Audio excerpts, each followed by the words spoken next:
फिर उन्होंने सबसे पहले उनके पिताजी ने मुंबई भेजा, जहाँ से यूनिवर्सिटी ऑफ मुंबई से उन्होंने पहले बीए किया। बीए करने के बाद उन्होंने वहाँ पे लाइब्रेरी में उनको एंट्री नहीं दिया जाता।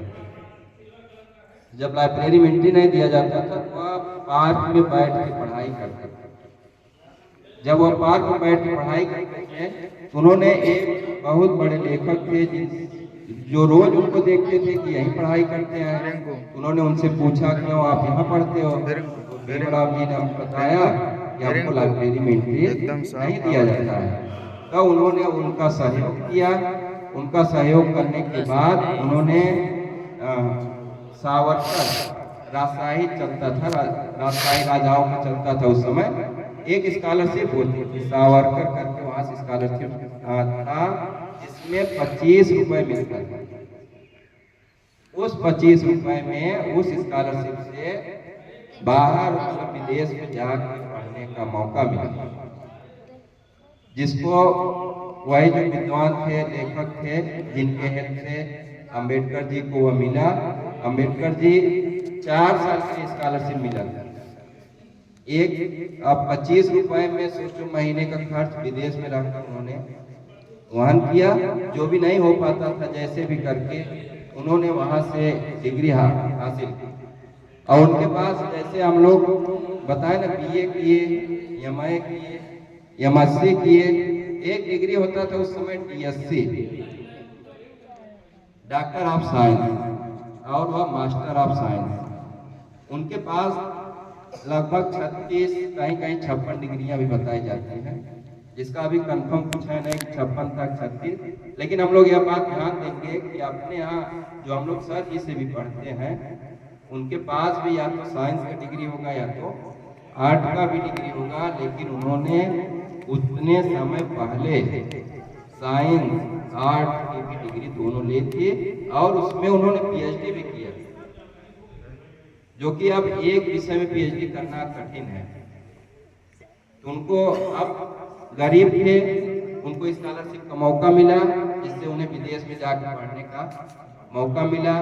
तो फिर विदेश से आए तो सावरकर जी थे जो उन्होंने अपने यूनिवर्सिटी था उनका जो भी था उसमें प्रोफेसर की नौकरी मिली। फिर अंबेडकर जी को प्रोफेसर की नौकरी मिलने के बाद वहाँ उनके बच्चे पढ़ना ही नहीं चाहते। अंबेडकर जी ने निवेदन किया कि कम से कम 1 क्लास 2 क्लास पढ़ो, तब भी बच्चे नहीं पढ़े। तो वहाँ के प्रिंसिपल जो थे उन्होंने रिक्वेस्ट किया कि एक तुम लोग 2-3 दिन क्लास करो, अगर नहीं समझ में आएगा तो फिर हम इनको नहीं रखेंगे।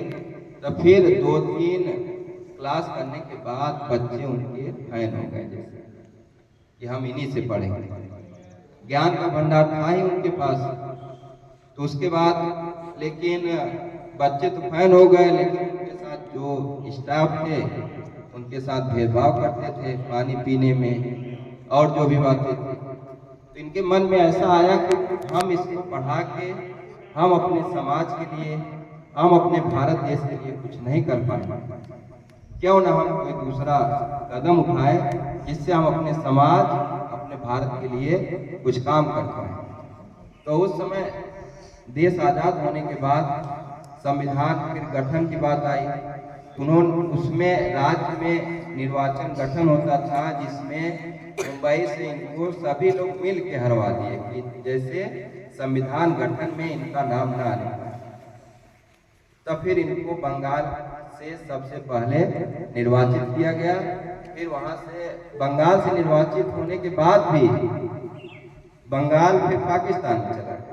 अब फिर समस्या आई कि इनको संविधान सभा में कैसे अंदर किया जाए। तो उस समय राजेंद्र प्रसाद जी थे, उन्होंने महाराष्ट्र में सरकार थी, कुछ नाम तो याद नहीं आ रहा, अभी भूल रहे हैं, तो उनसे निवेदन किया कि वो किसी भी सदस्य के स्थान पे आप निर्वाचित कीजिए, जिससे संविधान सभा में इनको रखा जा सके, जो समिति बनेगी।